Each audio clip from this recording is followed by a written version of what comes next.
because the first time I feared for my reputation. The second time, I thought I wanted to keep the baby, but my parents didn't want me to, and I feared I would lose their love.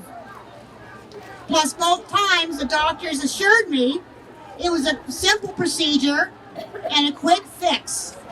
And I was told I was exercising my right as a woman and that it would be empowering. Okay. I now realize that is a lie. Was it a simple procedure? No. It was painful and humiliating. Was it a quick fix? No. I struggled emotionally and spiritually for decades. Was my reputation saved? No. My life spiraled downward into one of alcohol abuse and promiscuity, and 2 failed marriages. Did I maintain a good relationship with my parents? No. Because of my drinking and my promiscuity, we were estranged for many, many years. Was I empowered? No. To be empowered, a woman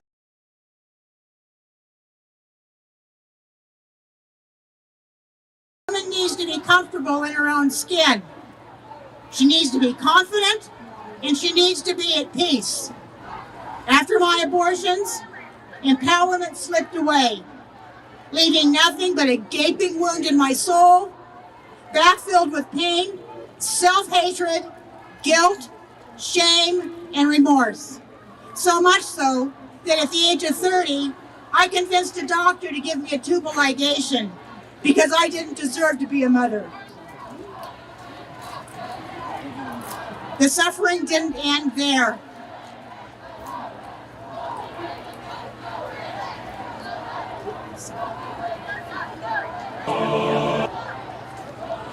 I hit my alcoholic bottom in 1997 by becoming suicidal, and I ended up being committed to a psychiatric hospital.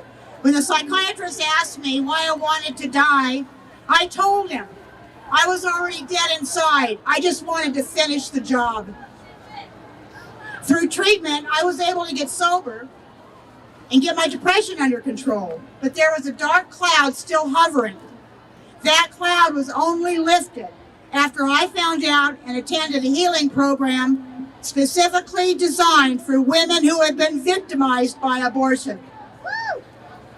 Through healing, I was able to understand and come to terms with what I had done.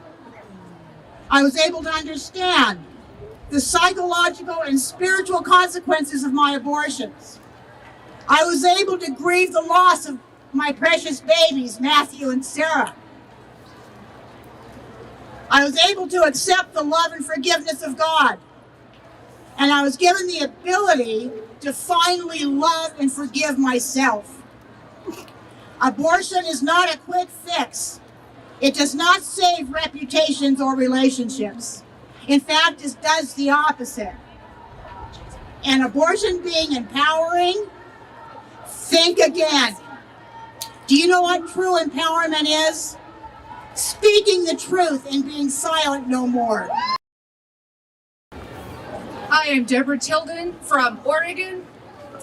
I was 18 years old and engaged. We found ourselves unexpectedly pregnant. And we bought into the lies that still reign today from the abortion industry. Everything pointed to abortion. No one has to know you're pregnant. It's not a baby yet. My fiance sent me the money, but the cost of an abortion and its aftermath is far more costly than we could have ever imagined or were ever prepared for. The fateful day arrived.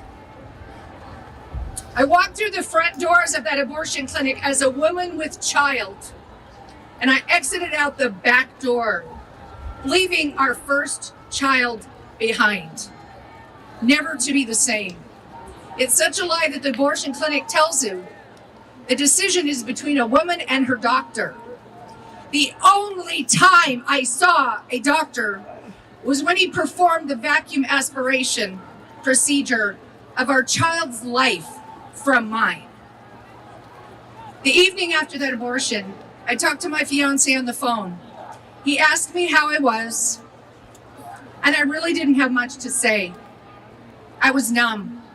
All I felt was emptiness and sorrow. Right away, I fell into very destructive patterns to numb myself. I isolated myself, my life, my relationships with my fiance. We barely survived. My family and my friends were very difficult. And it was odd and very unexpected. Nobody prepared me. The abortion clinic staff just said, life will get back to normal again after your abortion. So I tried my hardest to be normal again. Near divorce after our first year of marriage, anger and rage issues, binge eating, alcohol and drug abuse, partying, nightmares that plagued me for decades, sexual dysfunction and family dysfunction soon followed. And I got fired from a really good job during that time. In 1999, I went to a Beauty for Ashes retreat in California. I cried nearly the whole weekend, finally releasing so much of what I had kept locked inside. In 2002, my husband and I finally talked about what we had done to our first child, Guinevere Rose. Her 38th birthday would be this May.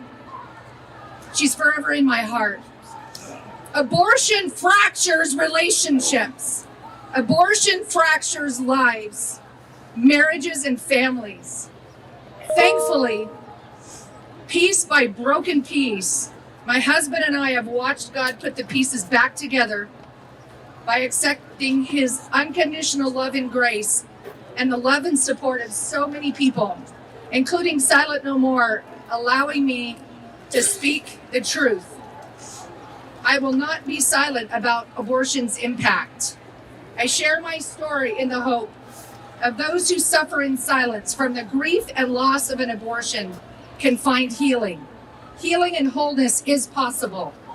And this is just one reason why I am Silent No More.